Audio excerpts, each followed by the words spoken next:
Muy buenos días a todas y todos. Bienvenidos al seminario mensual del Centro de Investigación en Evaluación y Encuestas del Instituto Nacional de Salud Pública. El día de hoy, nuestro seminario es de un tema nuevo que estamos explorando dentro del CIE, que es sobre las percepciones sobre la salud cerebral y factores de riesgo asociados en población adulta mexicana, una exploración cualitativa. Y este seminario está a cargo de la doctora Vanessa de la Cruz Góngora, quien además de ser investigadora en ciencias médicas del CIE, ella es Atlantic Fellow para la Equidad en Salud Cerebral del Instituto Global de Salud Cerebral. Sin más, Vane, muchas gracias y les damos la bienvenida a todos y todas. Te cedo la palabra. Muy buenos días a todos. Muchas gracias, Tere, por la presentación. Bueno, yo les voy a platicar sobre los resultados de un estudio pues que recién acabamos de analizar. Es un estudio cualitativo donde exploramos las percepciones sobre el concepto de salud cerebral y cuáles son los factores de riesgos percibidos en la población, principalmente población adulta mexicana. Esta presentación la he organizado, digamos, en dos secciones, digamos, claramente diferenciadas. La primera voy a hablar sobre qué es la salud cerebral, el concepto y qué consensos se han llegado para la definición de este concepto. Y por otra parte, les voy a presentar los resultados del estudio cualitativo. Sin más preámbulo, iniciamos. Bien, el término de salud cerebral en la literatura, pues es un tema o un concepto relativamente, digamos, reciente que se ha utilizado a finales de la década de los 80. Y si bien este tema estaba más ligado a conceptos de definición propia por el autor, tiene un boom en la literatura en la década pasada, donde hay cada vez más eh, publicaciones científicas refiriéndose a ese tema de salud cerebral. No obstante, en todas estas publicaciones no había todavía un consenso sobre qué es la salud cerebral. Es hasta el 2021 en donde el GBHI propone una definición de que la salud cerebral es un estado multidimensional, dinámico, que abarca dominios de la memoria, cognición, emocional y motor, y que son respaldados por procesos fisiológicos y que puede medirse objetiva y experimentarse subjetivamente. En resumidas cuentas, aquí lo que esta definición trae en concepto es estas dos grandes áreas, que es la salud mental y la salud neurológica. En ese mismo año, el HMI, que es el Instituto para la Métrica de la Evaluación en Salud, propuso una definición, pero no solamente ellos como institución, sino a través de un consenso de diversos grupos que trabajan la neurología, la psiquiatría, los temas de salud cerebral, pues una definición más englobada y es esta, que la de salud cerebral se refiere al funcionamiento del cerebro en múltiples áreas, incluyendo las funciones mentales, cerebrovasculares, neurológicas y sensoriales. Esta definición me gusta porque abarca este conjunto de condiciones. En un año después, en el 2022, la OMS propone una definición. Esta es una definición que se parece mucho a la definición de salud, a la definición de salud mental, en donde esta definición radica en el estado del funcionamiento del cerebro en aspectos cognitivos. ¿Cuáles son los aspectos cognitivos? Bueno, la memoria, la atención, el razonamiento, sensoriales. Los sensoriales tienen que ver con todo lo que podemos sentir, el procesamiento de la información a través de la visión, de la audición, del tacto. Socioemocionales, que es el manejo de emociones, la empatía, las relaciones sociales. Dominios conductuales, que tiene que ver con regulación de la conducta, el autocontrol, la toma de decisiones. Y motores, que es la coordinación y control de movimiento, que permiten a una persona desarrollar todo su potencial a lo largo del curso de la vida independientemente de la presencia o ausencia de trastorno. ¿Qué quiere decir lo último? Que puede una persona que tiene alguna condición como un TDAH, un trastorno por déficit de atención, o tiene una enfermedad de Parkinson, eh, puede gozar de buena salud cerebral siempre y cuando su funcionamiento esté preservado y se le brinden los apoyos necesarios. Por el contrario, alguien que no tiene diagnóstico puede tener un pobre funcionamiento cerebral y verse todavía más afectado por condiciones de riesgo ambientales, como puede ser la malnutrición o la violencia. Si bien esta definición de la OMS tiene un enfoque de prevención de a lo largo del curso de la vida, es más holística, eh, inclusiva y tiene un enfoque de equidad, claramente señalan en su documento que no está considerando los aspectos de la salud mental. Ahora, ¿para qué queremos hablar del tema de salud cerebral? Me voy a regresar a esta gráfica o voy a explicar esta gráfica, qué es lo que está sucediendo con el envejecimiento de la población. El envejecimiento de la población, no solamente en México, sino en todo el mundo, va en aumento, ¿no? Esta gráfica lo que les está mostrando es las regiones del mundo. No sé si vean mi cursor, pero aquí voy a señalar América Latina y el Caribe, que está en puntitos rojos, con puntitos rojos. Y si ven, en el año 1950, la proporción de adultos mayores era muy similar o era de las más bajas en todas las regiones del mundo, era del 5%. En el año 2025 que estamos eh, hoy en día, estamos por arriba, digamos, de la tendencia de África, pero todas las regiones del mundo, a mayor o menor velocidad, van en incremento de su población de adultos mayores. Y eso es una buena noticia porque tenemos más años de vida y podemos convivir y hacer y disfrutar de la vida.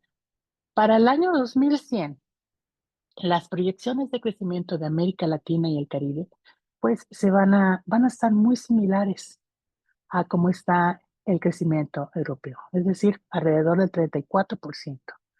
¿Esto qué implicaciones tiene?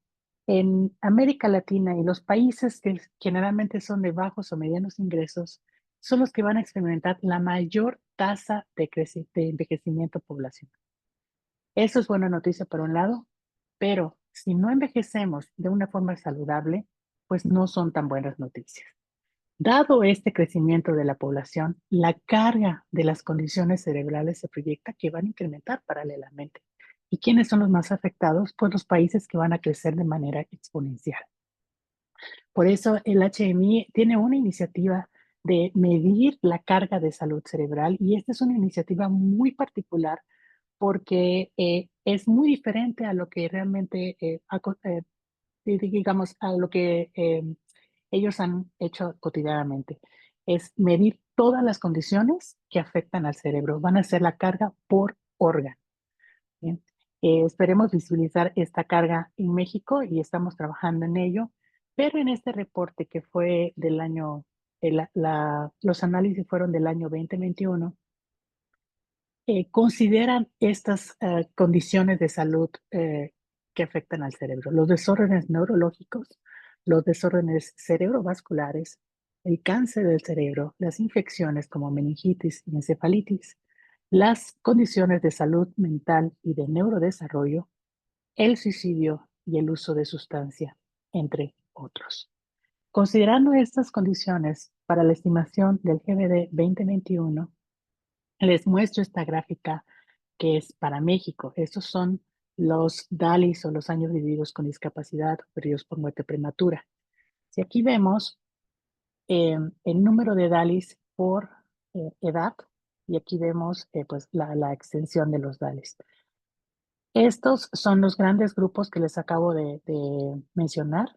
En este color están las meningitis, que afectan principalmente a edades mucho más tempranas, la encefalitis, el cáncer, las enfermedades cerebrovasculares, los desórdenes neurológicos y las enfermedades mentales o los desórdenes de salud mental. Si ustedes ven, ¿en dónde está el mayor pico de esta curva? Bueno, todos lo notamos, ¿no? Está aquí.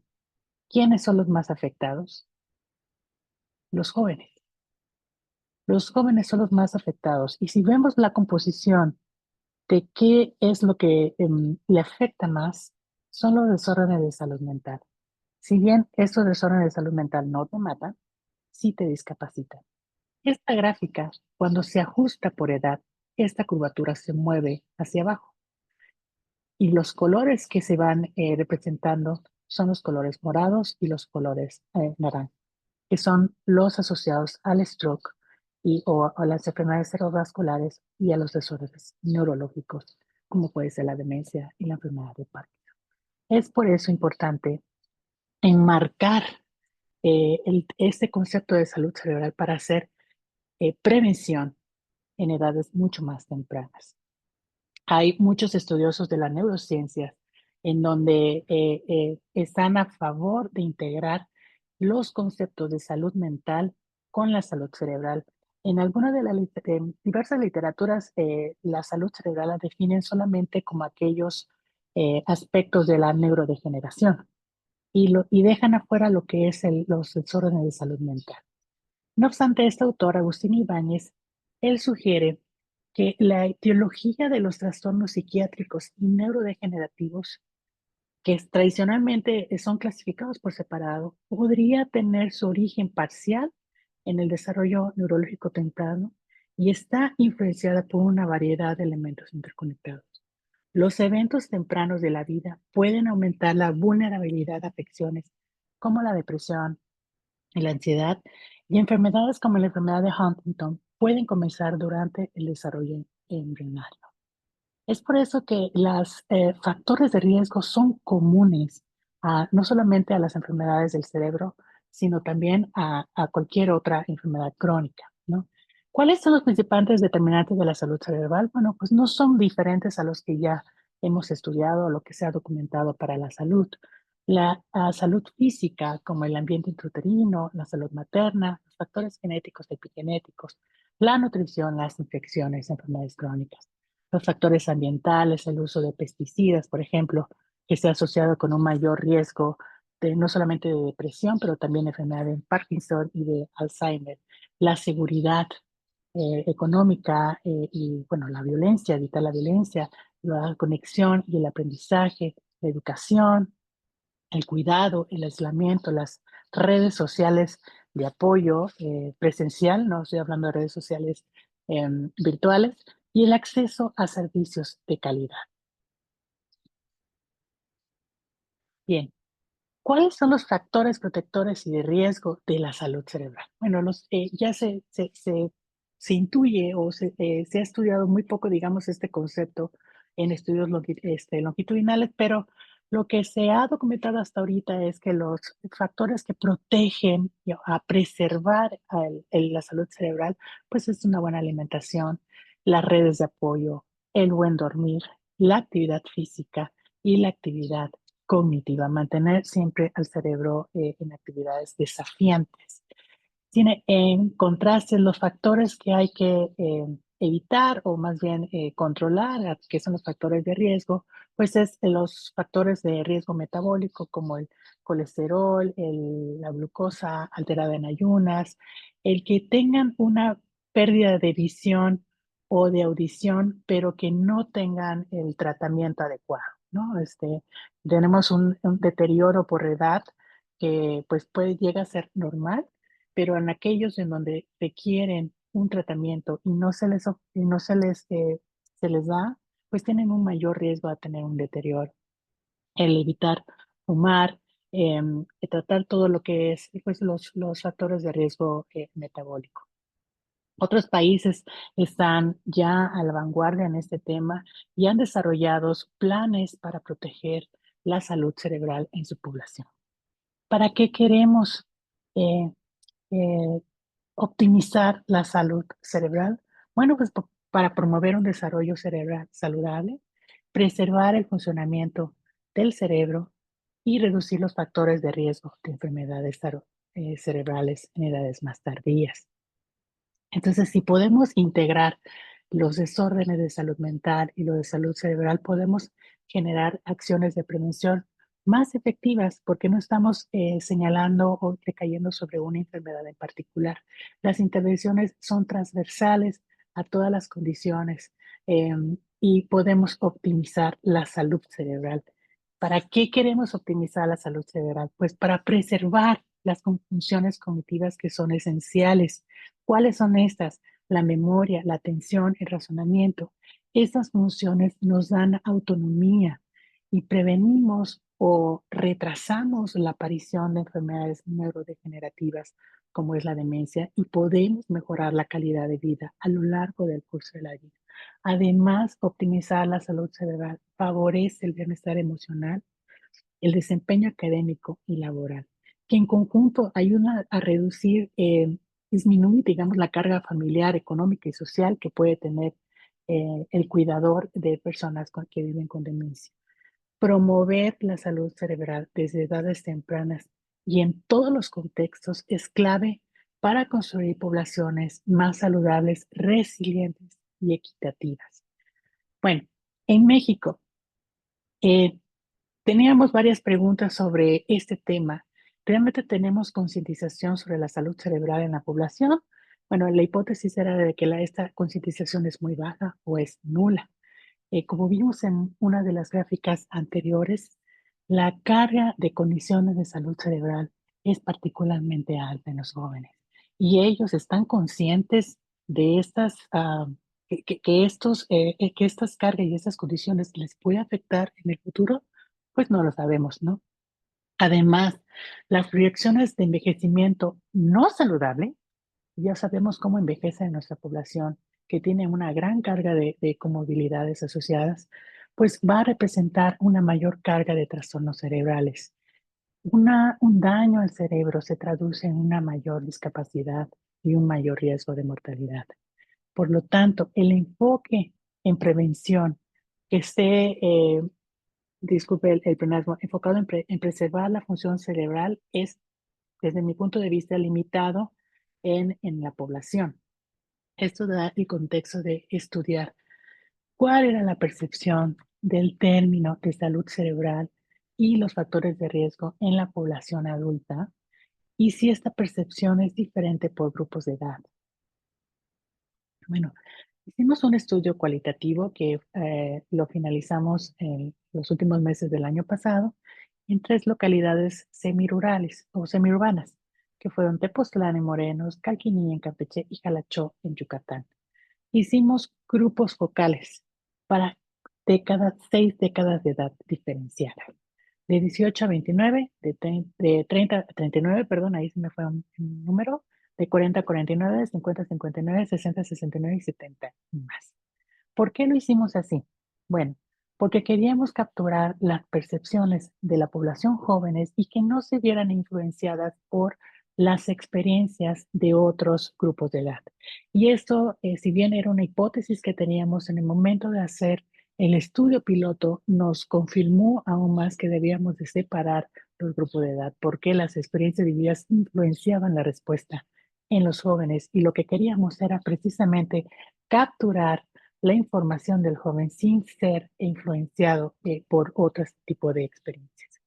La guía semiestructurada fue muy corta, la pregunta era muy clara, entonces los temas que exploramos era la percepción, la importancia y cómo se manifiesta desde su punto de vista los problemas de salud cerebral, ¿no? ¿Cuándo inician estas afectaciones?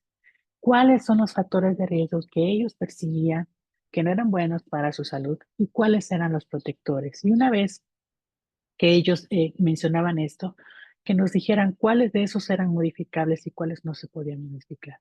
Y algo muy importante era exploramos la disposición al cambio. Si ellos podrían, qué cambios harían o si estarían dispuestos a cambiar algún hábito para mejorar su salud. Todo esto se analizó en Atlas T por contenido temático. Quiero aquí nada más recalcar que para cada grupo de edad o esos grupos de edad fueron explorados en cada localidad, de tal manera que tenemos 3 grupos focales para cada grupo de edad. Disculpen la información tan cargada, no voy a leer toda, perdón. Estas son las características descriptivas de la población de estudio. Solamente tengo aquí una observación. En el caso de Jalachó, el grupo de 18 se extendió hasta los 39 años debido a que ya no cuestiones logísticas, ya no teníamos el tiempo para permanecer más en la localidad y tener tiempo para reclutar este grupo. Entonces, este grupo se compactó. Bien, aquí solamente quiero recalcar, por ejemplo, diferencias como si hablan lengua indígena. La mayoría de los parlantes de lengua indígena se concentra en la población mayor, ¿no? Hasta la mitad de la población habla lengua indígena. Sin embargo, si se consideran indígenas, pues esta proporción aumentó, siendo los mayores los que más se consideran indígenas. En cuanto al arreglo domiciliario, si vivía solo, la mayor proporción de gente que vive sola fueron los adultos mayores. En cuanto a condiciones de salud, queríamos nada más explorar si esas condiciones de salud autorreportadas o condiciones más bien de comorbilidades autorreportadas podrían o no influenciar la respuesta, o más bien dar contexto a la respuesta que nos pudieran dar, ¿no? Vemos que la mayor carga de diabetes e hipertensión eso está más presente en los adultos mayores.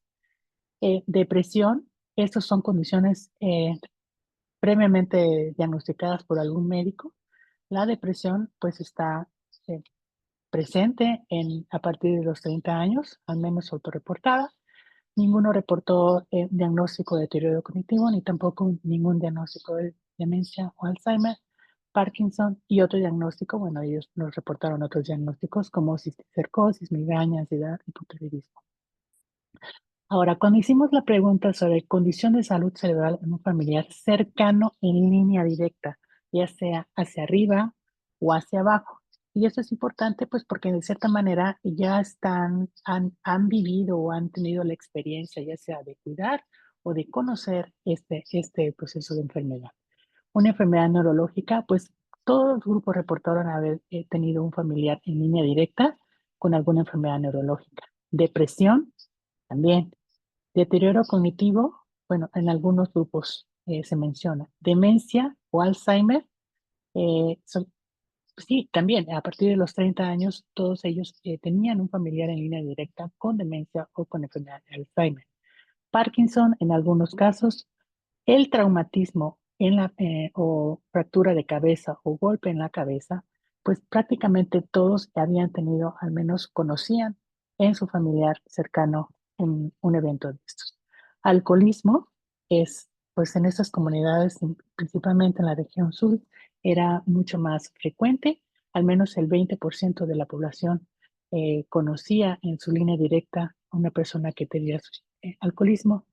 Suicidio, y eso fue muy relevante y que se pueda a destacar en los comentarios, porque el suicidio estuvo en línea directa en un familiar cercano, en la población joven, en la población de mediana edad y en la población de los adultos mayores que reportaron. Síndrome de Down ninguno y otra condición de salud, bueno, son los que en una menor proporción. Y eso nos va a permitir entender el contexto en el cual podemos interpretar estos resultados.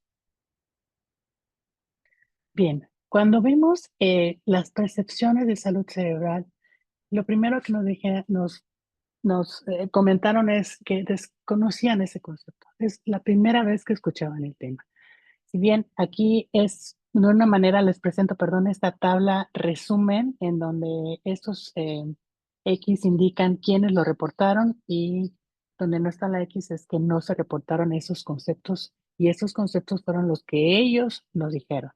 Después les presento algunos testimonios por cuestiones de espacio y de visualización, pues no presento todos los testimonios, en algunas tablas sí, pero en este caso son tablas resúmenes que nos ayudan como a organizar la información.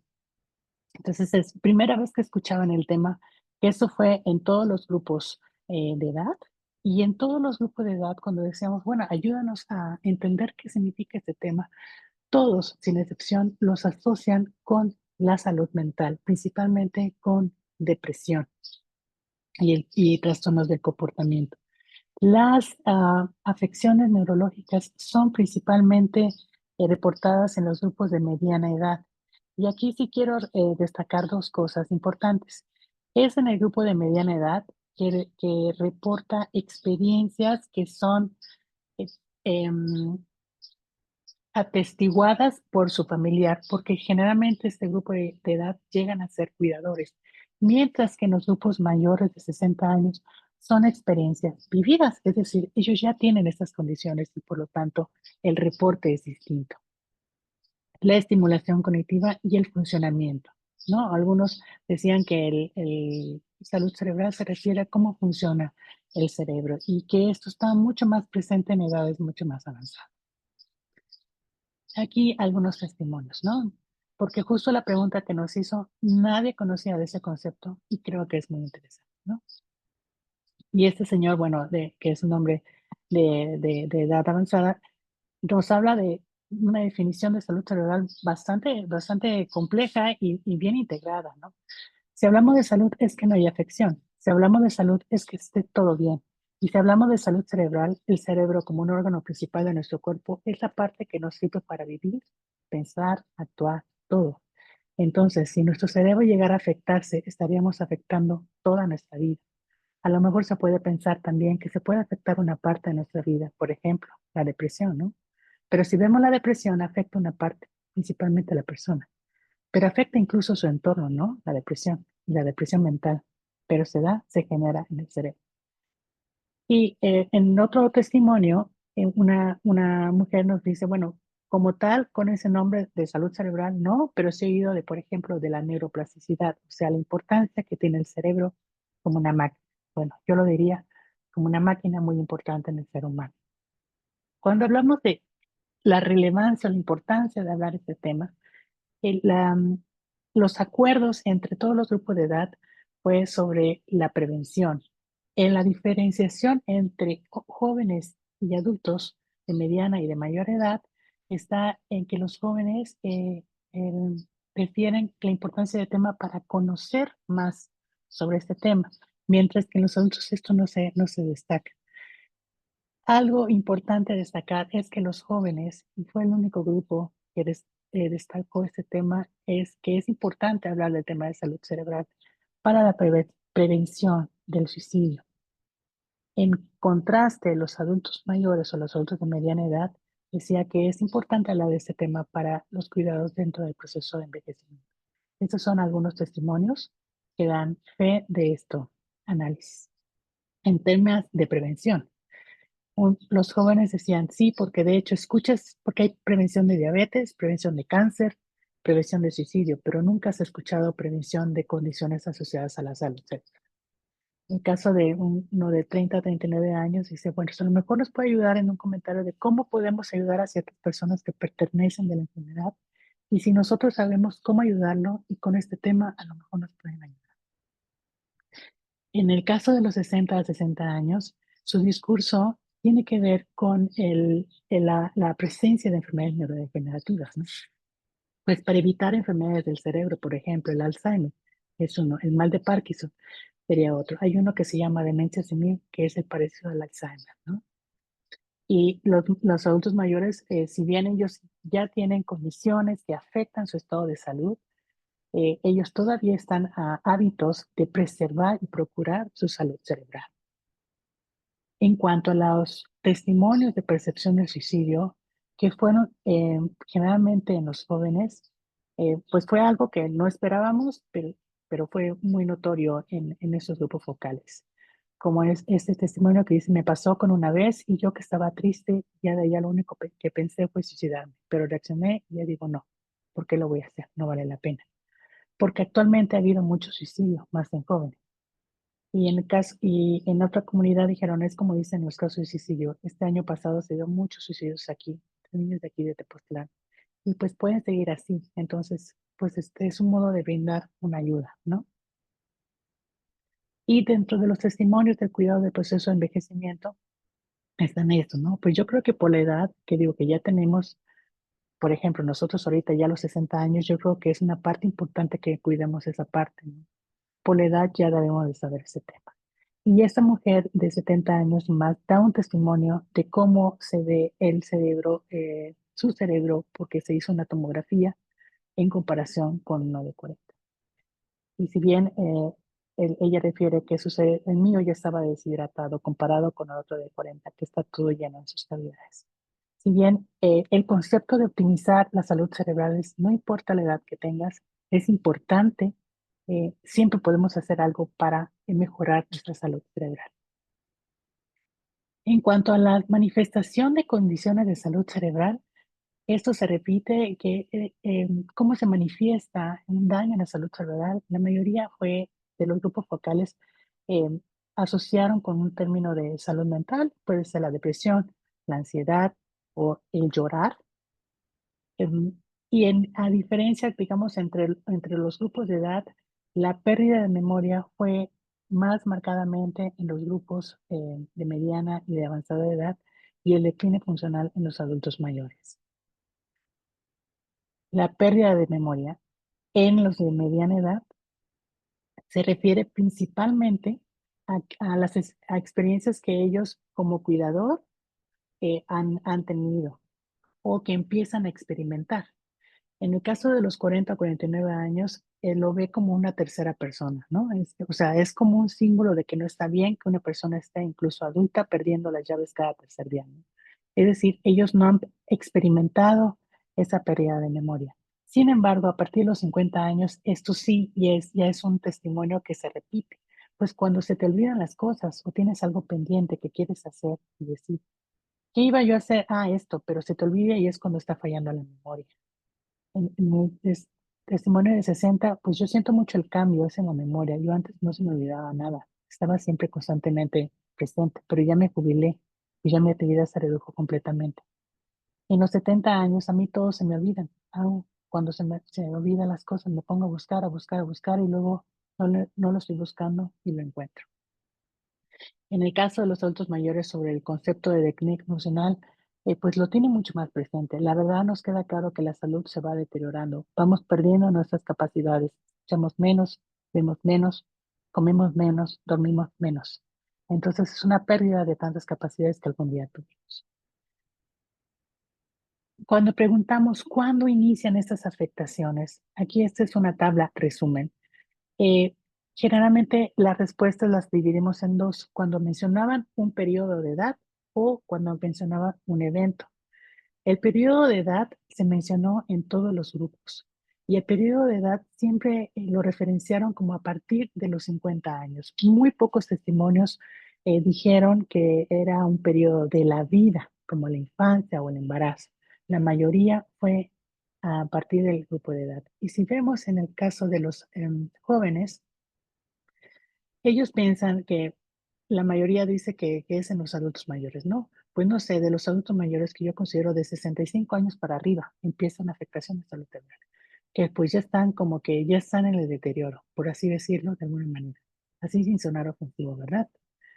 Ellos manifiestan que es hasta la edad avanzada en donde las condiciones de salud cerebral se pueden iniciar. Hay pocos testimonios que refieren a un periodo de la vida, como el de esta mujer de 40 a 49, donde dice que el problema de la salud o de las condiciones que afectan el cerebro viene desde el nacimiento, desde el embarazo de la madre de la persona. ¿Por qué? Porque viene con el problema cuando no se alimentan bien, vienen con los niños con el síndrome de, o sea, desde el nacimiento.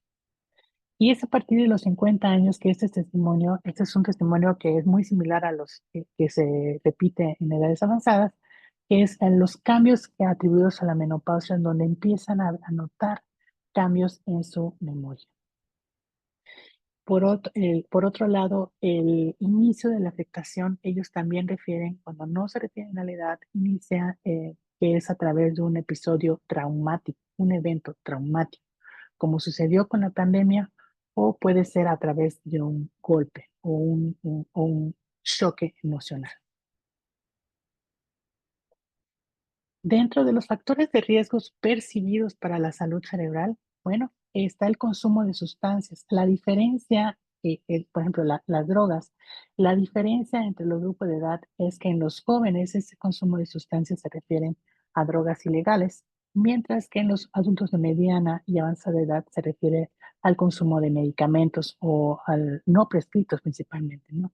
La dieta fue mencionada en algunos grupos focales la higiene de sueño, el tiempo y uso de dispositivos móviles. Aquí también vemos otra diferencia, que si bien personas que eran mucho más jóvenes se referían al tiempo que pasan en el celular y distintos medios sociales, mientras que los adultos mayores diferencia que el tiempo y uso de dispositivos móviles le restaba tiempo para estar con su familia.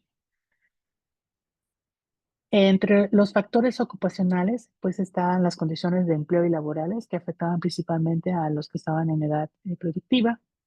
La economía, que fue mencionado, pero la economía, todos los testimonios tenían que ver con el alto costo de los alimentos y a los procesos de organización desregulados, ¿no? Donde decían, bueno, ya éramos una comunidad tranquila y ahorita hay mucho ruido, hay mucho, la gentrificación principalmente.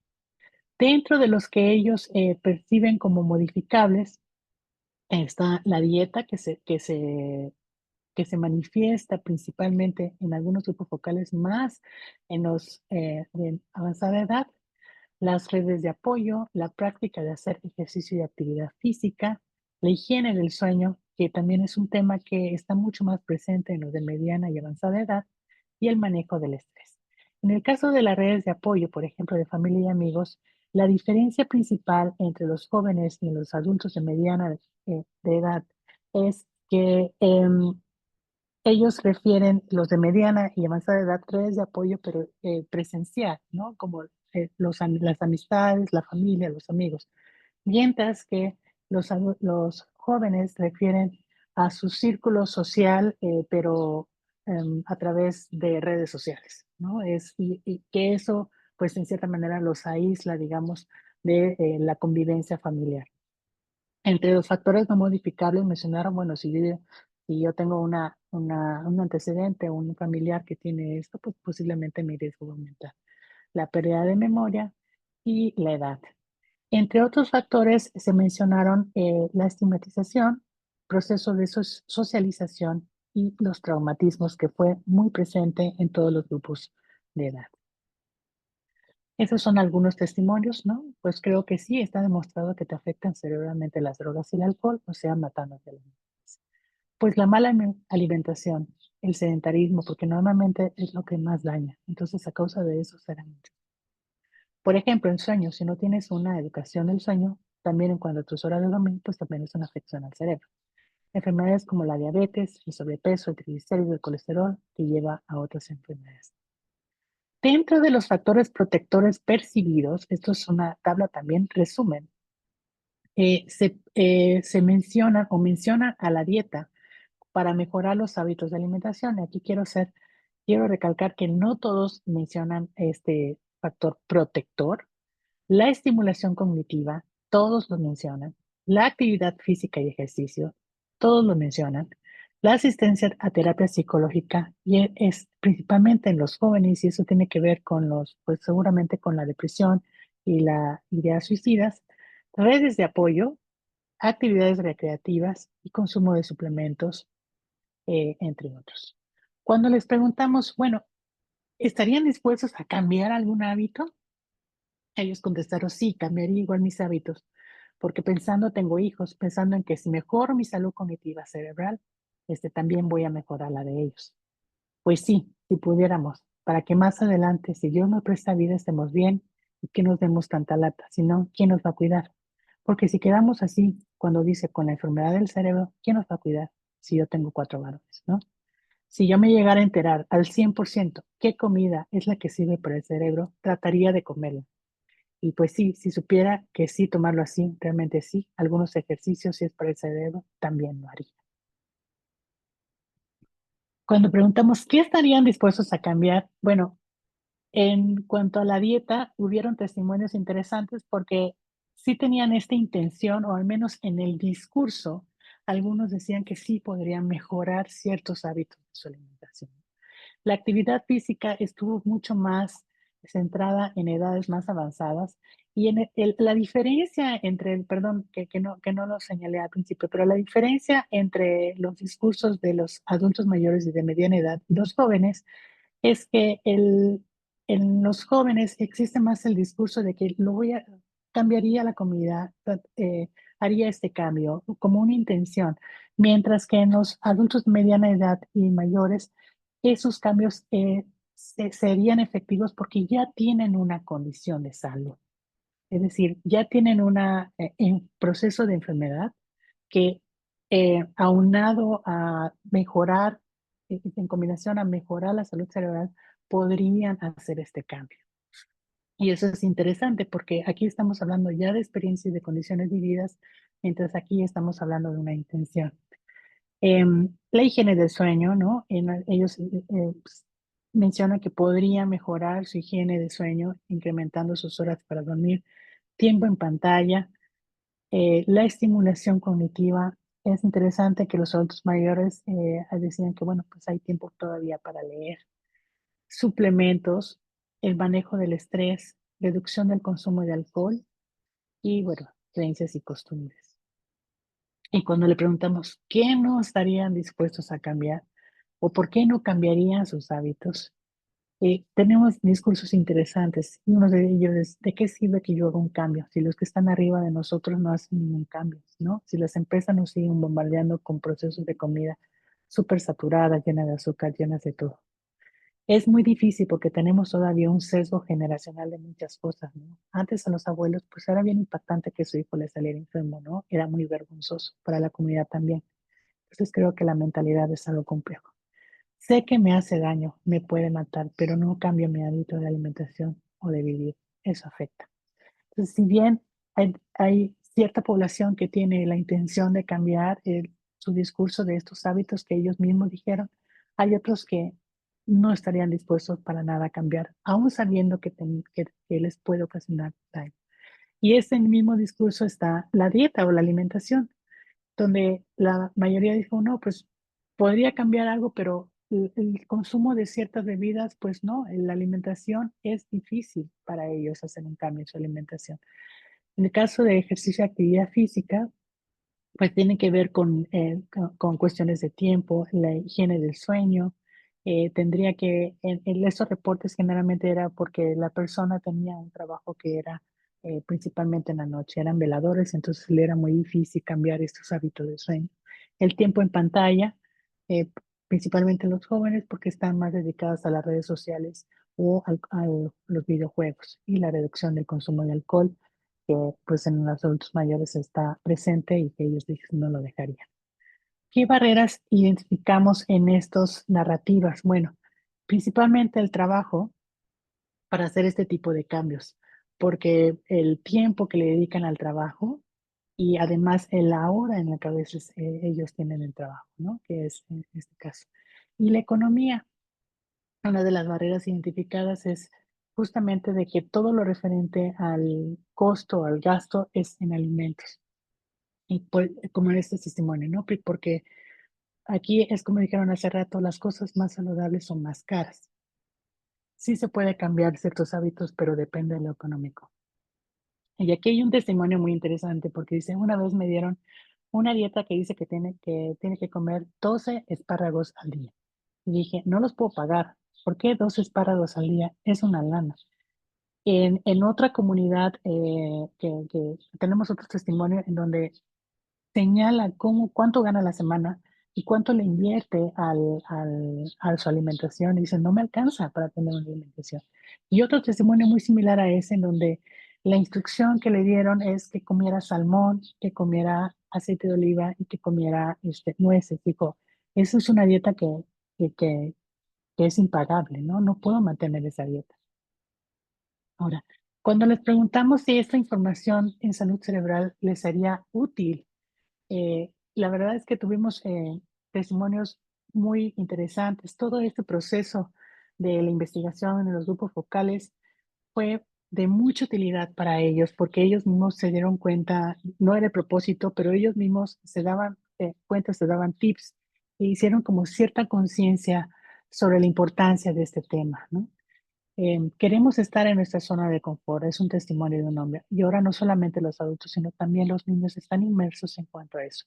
Por eso yo digo que ahora, para poder hacer el cambio. Yo digo que desde pequeño ya debe de mamá, si mamá escucha lo que nosotros ya escuchamos aquí en esta plática, es referente a lo que ellos han reflexionado. Yo creo que habría más a futuro algo mucho mejor. Pero si nosotros de 50 y tanto ya tenemos estas ideas que nos ha ayudado muchísimo, si las personas de 20 para arriba no acuden a las pláticas, o sea, yo creo que no podía haber un cambio en cuanto a lo que quiere decir. Esa experiencia de los grupos focales fue enriquecedora para todos los grupos que participaron. Bueno, a mí sí me gustaría recibir más información, pues sí, para seguirme formando. También, como dijo la compañera, me sirve como una herramienta para futuros proyectos que tiene en mente para desarrollar en la comunidad. Bien, como discusión de este estudio, bueno, es uno de los primeros que explora las percepciones en salud cerebral comparando los distintos grupos de edad. En general, los jóvenes asocian la salud cerebral principalmente con depresión, ansiedad y prevención del suicidio o con ideas suicidas, mientras que los adultos de mediana edad y los adultos mayores tienen mayor conexión con experiencias personales o familiares como Alzheimer o teoría de la edad, reconocen la importancia de la prevención y el cuidado activo. Entonces, estamos en una transición del enfoque emocional al enfoque funcional con la edad. Los factores de riesgo diferenciados por edad en los jóvenes vemos que son conductuales inmediatos, como el uso de pantallas, las drogas recreativas, la comida chatarra, lo que ellos llaman, mientras en los adultos son los riesgos acumulados por las experiencias vividas. Las redes de apoyo, socialización, espiritualidad y actividades recreativas aparecen como factores protectores especialmente para las personas mayores. En los jóvenes, en contraste, el entorno social pareciera un factor de riesgo precisamente por lo que antes les comenté. La disposición al cambio y barreras en los jóvenes están más dispuestos a cambiar hábitos como sueño, alimentación, ejercicio, si lo reconocen como relevantes, si alguien les dice que esto es relevante. Sin embargo, están lidiando con dificultades emocionales, económicas o tecnológicas. En los mayores está la disposición más alta hacia el cambio motivada por enfermedades existentes. Sin embargo, tienen las limitaciones físicas de tiempo, cansancio o bajo ingreso que puede dificultar el cambio. De esto, bueno, tengo varias recomendaciones. Una de estas es reforzar la educación temprana en salud cerebral, especialmente en niños y jóvenes. Si bien yo no estudié niños y esta parte de la investigación no se enfocó en este grupo profesional, es importante enfatizar la importancia de la prevención y el cuidado del cerebro desde edades tempranas. Es también relevante diseñar intervenciones que sean por grupos de edad, reconociendo las necesidades y fortalezas específicamente de este grupo, ¿no? El promover estrategias de prevención comunitaria que integren el entorno, las redes de apoyo y la salud emocional.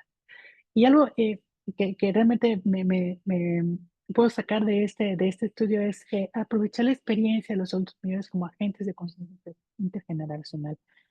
Por ejemplo, ellos tienen mucha mayor conciencia de este tema o de los temas de la salud porque ya tienen una condición vivida, experimentada, ya sea por ellos mismos o a través de sus familiares directos, son los que le hacen tener mayor conciencia sobre cualquier susceptibilidad al cambio. Las percepciones y actitudes hacia la salud cerebral varían según el grupo etario. Mientras que los adultos mayores tienden a vincular el tema con experiencias personales o personas cercanas, eso sugiere que la vivencia directa es un factor clave para generar conciencia. Los jóvenes poco reconocen su vulnerabilidad hasta que enfrentan un evento crítico como una pérdida, un episodio de salud mental o conocimiento de un caso cercano.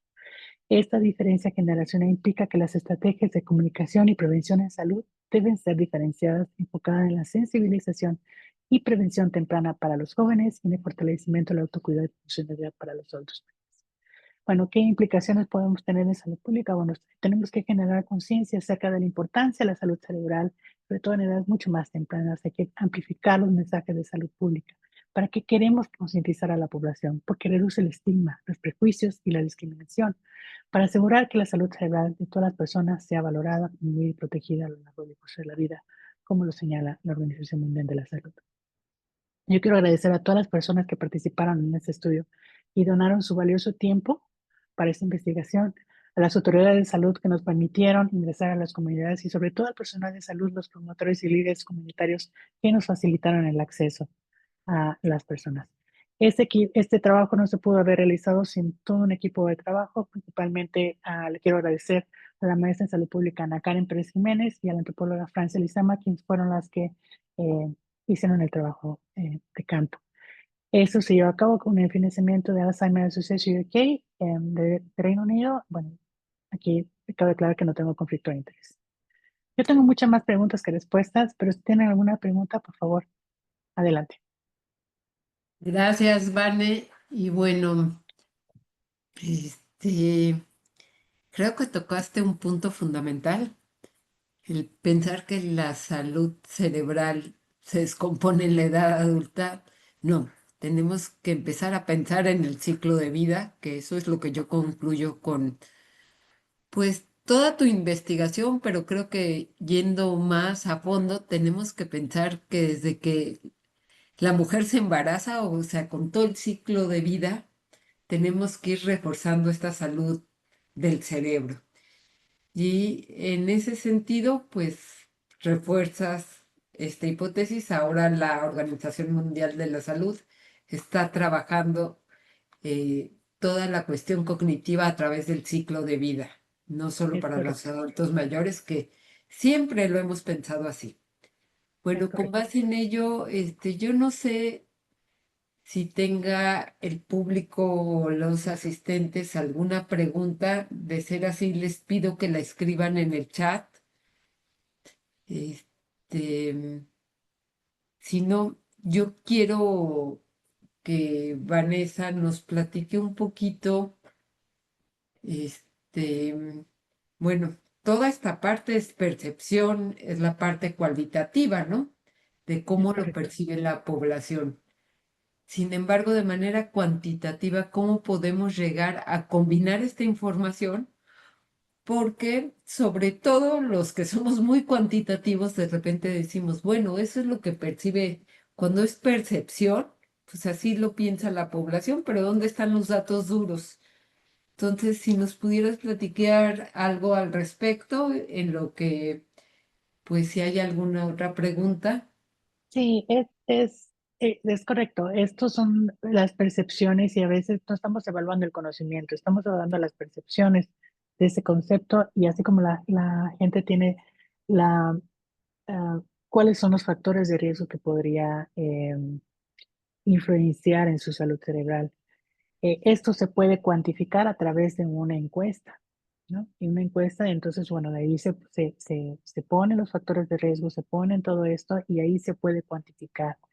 Tenemos una encuesta en línea que pronto va a salir sobre la salud cerebral en la población joven. Queremos mapear eh, parte de su conocimiento en este tema, pero también las am, acciones o riesgos que ellos perciben o que tienen más bien para su salud cerebral.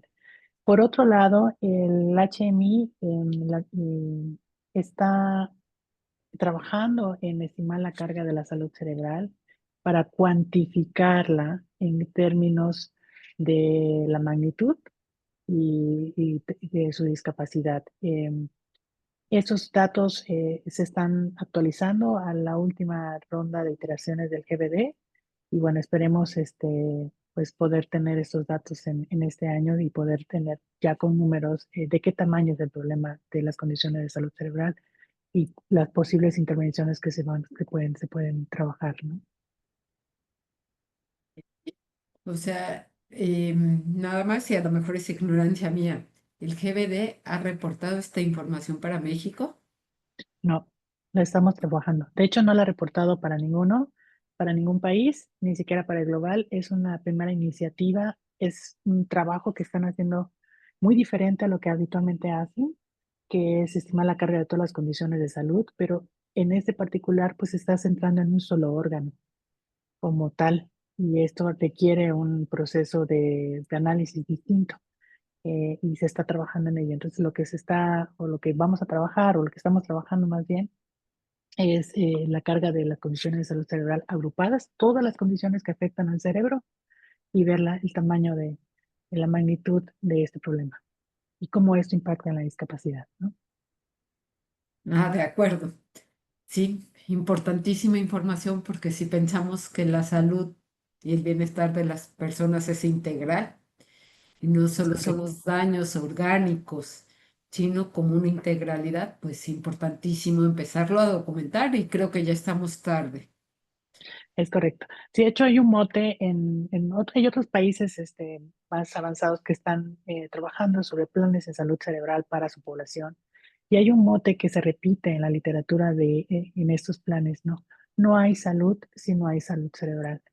Porque, y creo que lo resume muy bien, ¿no? No podemos, el cerebro nos da identidad, la funcionalidad del cerebro nos da identidad. Cuando perdemos eso, pues perdemos gran parte importante de nuestra salud y nuestra integridad. Gracias.